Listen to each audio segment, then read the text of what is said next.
ओम शांति। वर्तमान समय पुरुषार्थ की 3 स्टेज हैं। उन तीनों स्टेज से हर एक अपनी अपनी यथाशक्ति पास करता हुआ चल रहा है। वह 3 स्टेज कौन सी हैं? बाबा कहता वो 3 स्टेज कौन सी हैं? एक है वर्णन, दूसरा मनन और तीसरा मगन। मेजॉरिटी वर्णन में ज़्यादा है। मेजॉरिटी बाबा कहता वर्णन में ज़्यादा है। मनन और मगन की कमी होने के कारण आत्माओं में विल पावर कम है। सिर्फ वर्णन करने से बाह्य मुक्ता की शक्ति दिखाई पड़ती है, लेकिन उससे प्रभाव नहीं पड़ता। जब हम बाह्य मुक्ता में रहते हैं, हम सिर्फ बताते ही रहते हैं, बोलते ही रहते हैं, लेकिन उसका हम मनन नहीं कर रहे हैं। तो मनन ना करने की वजह से जो शक्ति प्राप्त होनी चाहिए वो नहीं होती। मनन नहीं करने से हमें उसकी गुणवत्ता का अनुभव नहीं होता है। तो बाबा क्या कह रहा है कि लेकिन अंतर्मुख होकर के मनन करना उसकी कमी है। पॉइंट्स का मनन भले करते हैं, लेकिन हर पॉइंट द्वारा मनन अथवा मंथन करने से शक्ति स्वरूप मक्खन निकलना चाहिए, है ना। ये बाबा कहता कि पॉइंट मनन तो करते हैं, लेकिन मनन करना और फिर उसको अनुभव में लाना ये बहुत ज़्यादा ज़रूरी है। जो मनन करेगा पॉइंट की और फिर वो मंथन करके उसको अपने जीवन में अनुभव करेगा, अनुभव में लेकर आया, कर्म में लेकर आएगा, तो उसका प्रभाव मिलेगा, उसकी वो शक्ति बनकर आपके अंदर दौड़ेगी। तो बाबा कहता जिससे शक्ति बढ़ती है। भले प्लानिंग करते हैं, उनके साथ साथ सर्व शक्तियों की सजावट जो होनी चाहिए वह नहीं है।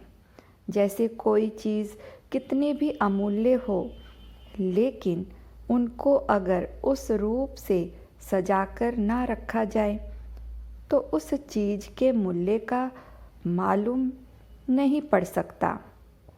इसी रीति नॉलेज का भले मनन चलता भी है, लेकिन अपने में एक एक पॉइंट द्वारा जो शक्ति भरनी है वह कम भरते हो, इसलिए मेहनत ज़्यादा और रिज़ल्ट कम हो जाती है। मनन में, प्लानिंग में उमंग उत्साह बहुत अच्छा रहता है, लेकिन प्रैक्टिकल रिज़ल्ट देखते तो मन में अविनाशी उमंग उत्साह उल्लास नहीं रहता।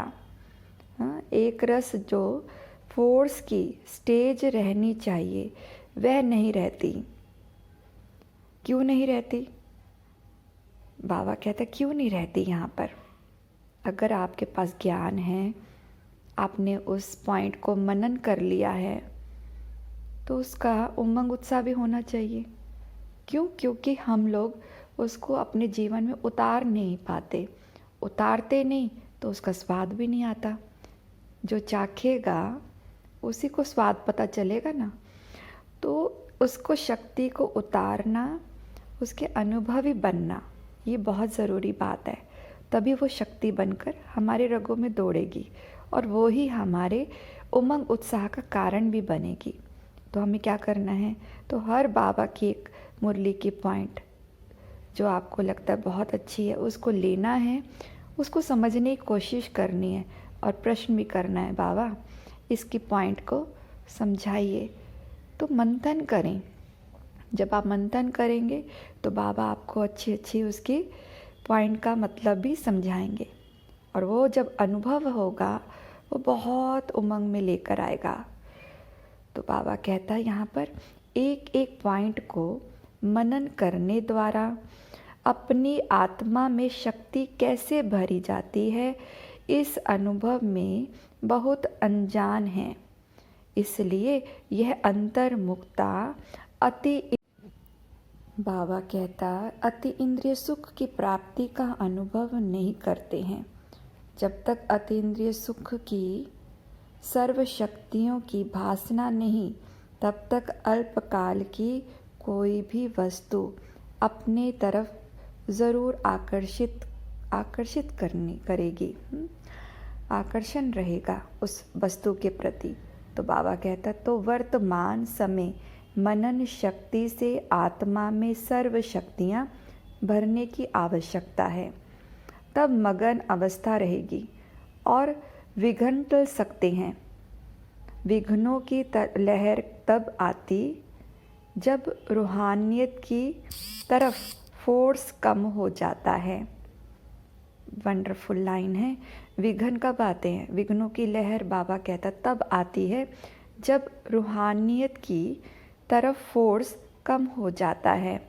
आपकी रूहानियत का आकर्षण अगर कम हो रहा है, ये बहुत समझने वाली बात है। अगर हमारा योग बल कम हो रहा है, योग से ही रूहानियत मिल रही है, शक्तियाँ बाहर दिख रही हैं, अगर ये कम हो गया है तो आपके पास तूफ़ान भी बहुत आएंगे, है ना। तो बाहर से तूफ़ान आएंगे, लोगों का आकर्षण आपके वहाँ से कम होकर उस बातों का आकर्षण ज़्यादा हो जाएगा, उसकी फोर्स बढ़ जाएगी।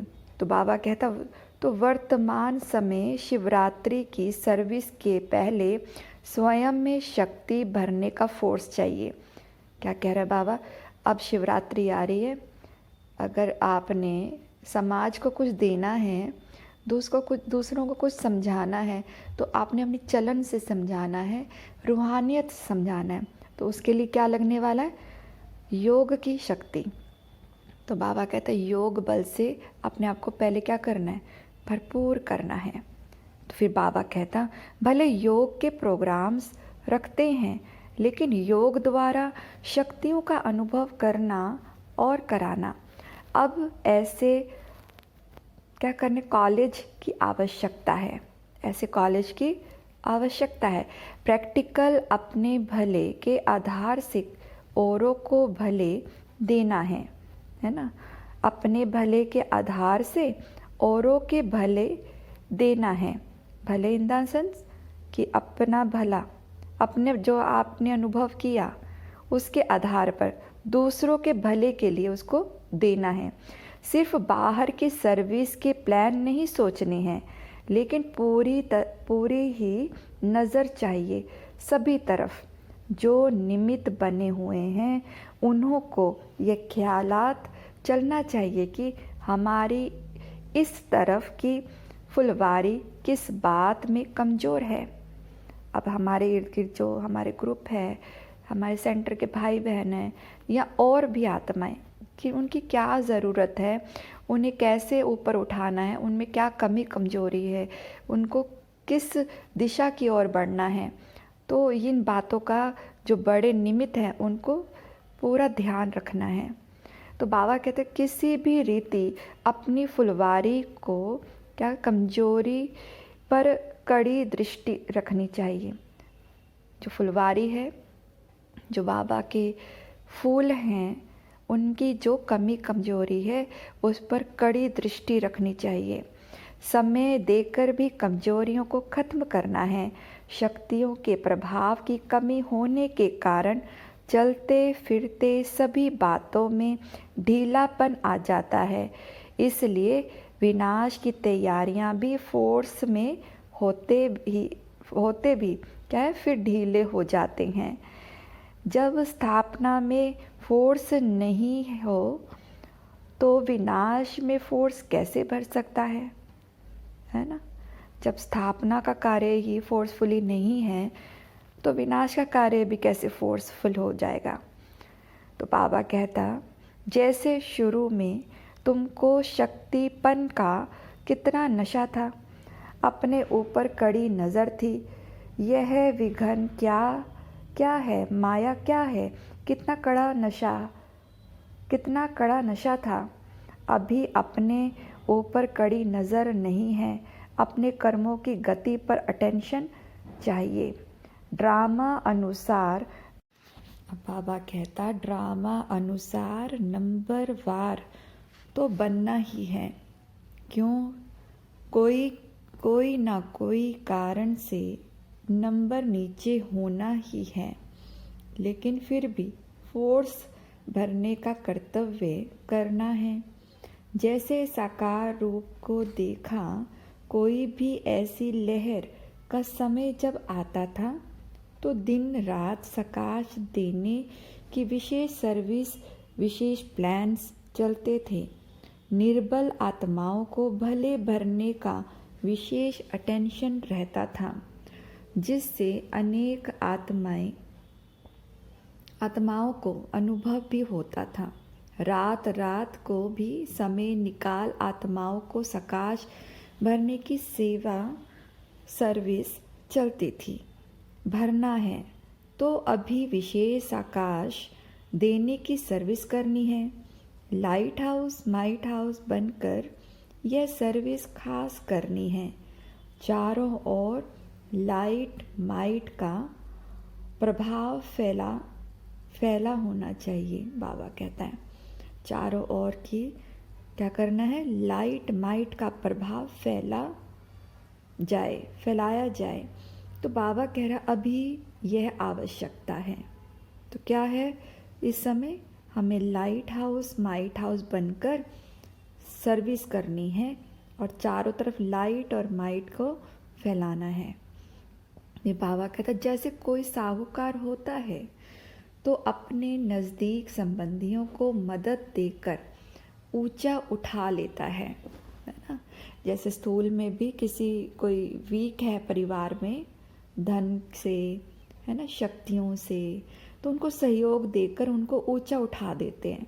तो बाबा कहता है ऐसे वर्तमान समय जो भी कमज़ोर आत्माएं संपर्क और संबंध में हैं, उन्हों को विशेष सकाश देनी है। अच्छा, फिर बाबा कहता निरंतर देह का भान भूल जाए, उसके लिए हर एक यथाशक्ति नंबरवार पुरुषार्थ अनुसार मेहनत कर रहे हैं।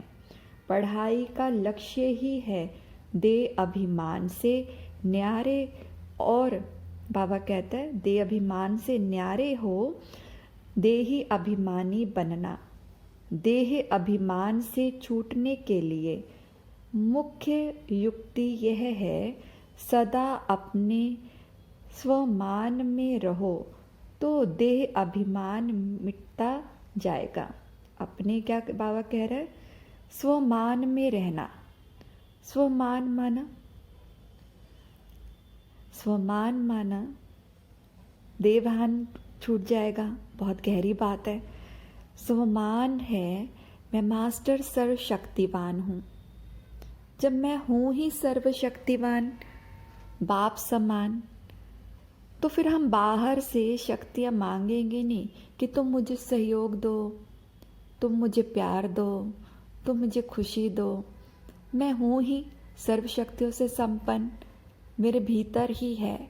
हम जितने स्वमान की प्रैक्टिस करते हैं वो ऊर्जा मेरे भीतर बढ़ती है। अगर हमारे भीतर वो ऊर्जा भगवान से ही मिलनी है, भगवान से जुड़कर ही आ रही है, तो बाहर से हमें कुछ लेने की ज़रूरत पड़ेगी क्या? ये सोचने वाली बात है। तो इसलिए कहा जाता है स्वमान में स्थित जो रहेगा वो अभिमान से दूर हो जाएगा। अभिमान आता है ना, कभी कभी गर्व हो जाता है, कभी घमंड का रूप ले लेता है। तो इन सब चीज़ों से बचने के लिए देही बनना, देही अभिमानी बनना है ना, देह के अभिमान से दूर हो जाना। तो वो कब होगा? जब हम स्वमानों में टिकेंगे। जब मुझे पता मैं हूँ ही सर्वशक्तिवान, मेरे अंदर ही सारी शक्तियाँ मौजूद हैं, मैं हूँ ही अपने परम पिता परमात्मा, उस शिव पिता का बच्चा, जैसा पिता वैसा मैं आत्मा, मैं हूँ ही निराकार, मैं साइलेंट वर्ल्ड का रहने वाला। तो जब ये वाला गर्व मेरे अंदर आएगा तो फिर अभिमान खत्म हो जाएगा, दिखावा बंद हो जाएगा, क्योंकि जो भरपूर होता है वो दिखावा नहीं करता। फिर बाबा कहता हर एक यथाशक्ति नंबर बाबा कहता मेहनत कर रहे हैं, पढ़ाई का लक्ष्य ही है देह अभिमान से न्यारे हो, देही अभिमानी बनना। देह अभिमान से छूटने के लिए मुख्य युक्ति यह है, सदा अपने स्वमान में रहो तो अभिमान मिटता जाएगा। स्वमान में स्व का भान ही भी रहता है ना, स्वमान में स्व का भी भान रहता है, अर्थात आत्मा का भान। तो बाबा कहता स्वमान में कौन हूँ, अपने इस संगम युग के और भविष्य के भी अनेक प्रकार के स्वमान जो समय प्रति समय अनुभव कराए गए हैं, उनमें से अगर कोई भी स्वमान में स्थित रहे तो देह अभिमान मिटता जाए। मैं ऊंचते ऊंच ब्राह्मण हूँ, यह भी स्वमान है। सारे विश्व के अंदर ब्रह्मांड और विश्व का मालिक बनने वाली मैं आत्मा हूँ, यह भी स्वमान है। जैसे बाबा कहता आप लोगों को शुरू में स्वप्न भी है ना, देह के भान से परे होने का लक्ष्य रहता था, है ना। मैं आत्मा पुरुष हूँ, इस पुरुष के स्वभाव में स्थित कराने से बाबा कहता स्वप्न का भान नंबरवार पुरुषार्थ अनुसार निकलता गया। ऐसे ही सदैव अपनी बुद्धि के अंदर वर्तमान व भविष्य स्वमान की स्मृति रहे तो देह भान, बाबा कह रहे तो देह भान नहीं रहेगा। सिर्फ शब्द चेंज होने से स्वमान से स्वभाव भी अच्छा हो जाएगा। स्वमान का टक्कर होता ही है तब जब एक दो को स्व का भान नहीं रहता। तो बाबा बहुत वंडरफुल लाइन बोल रहे हैं यहाँ पर कि टक्कर क्यों होती है, जब उसको अपने देह का भान नहीं रहता। अपना स्वमान, देह का भान में आते हैं लेकिन स्वमान नहीं रहता, स्वमान में स्थित नहीं होते, इसीलिए लड़ाई होती है। अब यहाँ पे मैं बिंदु आत्मा, मैं निराकार आत्मा, मैं पाठधारी आत्मा, इस विश्व पे कल्याणकारी आत्मा हूँ। मेरा रोल क्या है, मैं इस देह को धारण करके यहाँ पाठ बजाने आई हूँ। मैं 16 कला संपूर्ण हूँ, मैं उस शिव पिता की संतान निराकार हूँ। ये स्वमान अगर हमें याद रहे तो रोल अलग और आत्मा अलग, इस शरीर के रोल को हम अलग देखेंगे और आत्मा को अलग देखेंगे तो आत्मा कभी भी गलत कार्य नहीं कर पाएगी। इस देहभान में नहीं आकर कोई गलत कार्य होगा ही नहीं, क्योंकि उसको पता होगा कि मैं कौन हूँ। और सामने वाली आत्मा भी उतनी ही पवित्र है जितना कि मैं हूँ। वो भी उस पिता की संतान है, वो भी निराकार है, उसको भी ये चोला दिया है यहाँ पाठ बजाने के लिए। वो शरीर धारण करके यहाँ आई है ना। तो उसको उसका जो रोल है, चाहे नेगेटिव है चाहे पॉजिटिव, वो एक्यूरेट है, वो सही पाठ बजा रही है। अगर वो नेगेटिव भी रोल प्ले कर रही है तो हमें उस पर गुस्सा नहीं आएगा, हम उसके रोल को देख के क्षमा भी कर पाएंगे, उसको सहयोग भी दे पाएंगे और निस्वार्थ भाव से हम उसके सहयोगी बन जाएंगे, है ना। उसको माफ़ कर पाएंगे। आज हम माफ़ क्यों नहीं कर पा रहे, क्योंकि हम दोनों देह भान में हैं, एक लिमिटेड सोच के अंदर हुए पड़े हैं, शक्तियाँ कम हो गई हैं, ये भूल गए कि मैं हूँ ही सर्वशक्तिमान।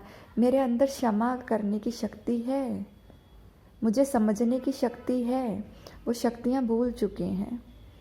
अब वो शक्तियों को जागृत करना है, उन शक्तियों से सेवा करनी है, खुद की भी और पूरे विश्व